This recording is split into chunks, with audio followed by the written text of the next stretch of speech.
Influencia oculta de los espíritus en nuestros pensamientos y en nuestras acciones. 459. ¿Los espíritus influyen en nuestros pensamientos y en nuestras acciones? En ese aspecto su influencia es mayor de lo que creéis, pues muy a menudo son ellos quienes os dirigen. 460. Además de nuestros propios pensamientos, ¿tenemos otros que nos son sugeridos? Vuestra alma es un espíritu que piensa. ¿No ignoráis que muchos pensamientos se os ocurren a la vez sobre un mismo asunto, y que a menudo son muy contradictorios? Pues bien, los hay siempre vuestros y nuestros. Eso os genera incertidumbre, porque tenéis en vosotros dos ideas que se combaten mutuamente. 461. ¿De qué modo podemos distinguir nuestros propios pensamientos de aquellos que nos son sugeridos? Cuando se os sugiere un pensamiento, es como una voz que os habla. Vuestros propios pensamientos son, por lo general, los que se os ocurren primero. Por otra parte, esa distinción no reviste gran interés para vosotros, y con frecuencia es útil no saberlo, pues de ese modo el hombre obra con mayor libertad. Si se decide por el bien, lo hace de buen grado. En cambio, si toma el camino del mal, mayor será su responsabilidad.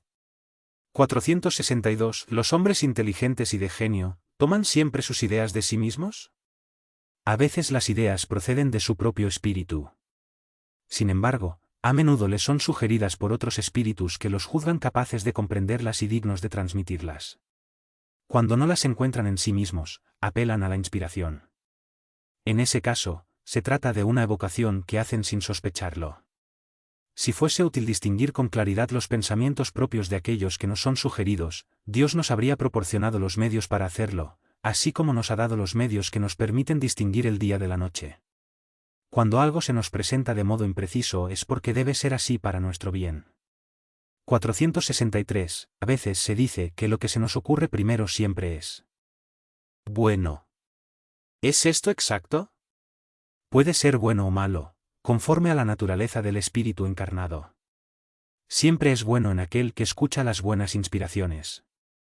464. ¿Cómo podemos distinguir si un pensamiento que nos ha sido sugerido procede de un espíritu bueno o de uno malo? Estudiadlo. Los espíritus buenos solo aconsejan el bien. A vosotros os cabe distinguir. 465. ¿Con qué objetivo los espíritus imperfectos nos impulsan al mal? Para haceros sufrir como ellos sufren. 465. ¿Disminuye eso sus padecimientos? No, pero lo hacen por envidia, al ver seres más felices. 465b. ¿Qué clase de padecimientos quieren que experimentemos? Los que resultan de pertenecer a un orden inferior y alejado de Dios. 466. ¿Por qué Dios permite que algunos espíritus nos inciten al mal? Los espíritus imperfectos son los instrumentos destinados a probar la fe y la constancia de los hombres en el bien.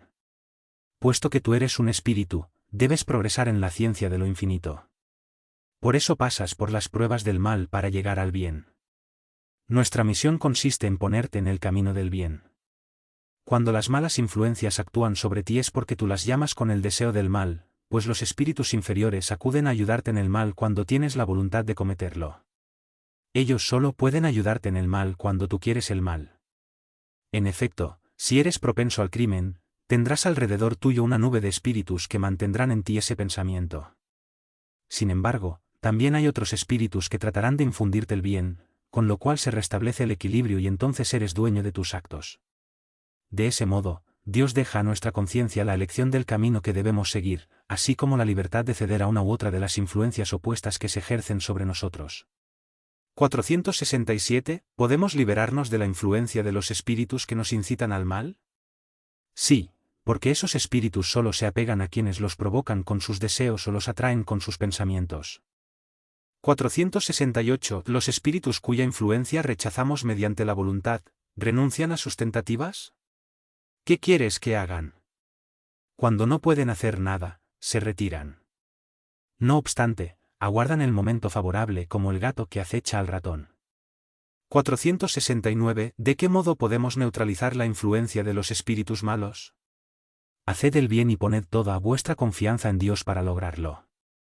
Así rechazaréis la influencia de los espíritus inferiores y destruiréis el imperio que ellos quieren ejercer sobre vosotros. Guardaos de escuchar las sugestiones de los espíritus que provocan malos pensamientos, fomentan la discordia entre vosotros y excitan las pasiones malas. Desconfiad, sobre todo, de los que exaltan vuestro orgullo, porque os atacan por el lado débil. Por eso Jesús os hace decir en la oración dominical: Señor, no nos dejes caer en la tentación, mas líbranos del mal. 470. Los espíritus que tratan de inducirnos al mal y que de ese modo ponen a prueba nuestra firmeza en el bien, ¿han recibido la misión de hacerlo? En caso de que se trate de una misión, ¿qué responsabilidad les cabe? Ningún espíritu recibe la misión de hacer el mal. Cuando lo hace, es por su propia voluntad, razón por la cual sufre las consecuencias. Dios puede permitirle que lo haga para probaros, pero no se lo ordena. Por otra parte, a vosotros os compete rechazarlo. 471. Cuando experimentamos un sentimiento de angustia, de ansiedad indefinible o de satisfacción interior sin causa conocida, ¿depende eso únicamente de una disposición física? Casi siempre es un efecto de las comunicaciones que, sin saberlo, mantenéis con los espíritus, o que habéis mantenido con ellos mientras dormíais. 472. Los espíritus que quieren incitarnos al mal, se limitan a sacar provecho de las circunstancias en que nos encontramos, o pueden provocarlas. Sacan provecho de las circunstancias, pero también suelen provocarlas impulsándoos, sin que lo sepáis, hacia el objeto de vuestra codicia. Así, por ejemplo, si un hombre encuentra en su camino una suma de dinero, no creáis que fueron los espíritus los que la dejaron en ese lugar, aunque sí pudieron transmitirle al hombre la idea de pasar por allí. En ese caso, ellos le sugieren la idea de apropiarse del dinero, mientras que otros espíritus le sugieren que lo devuelva a su dueño. Lo mismo ocurre con el resto de las tentaciones.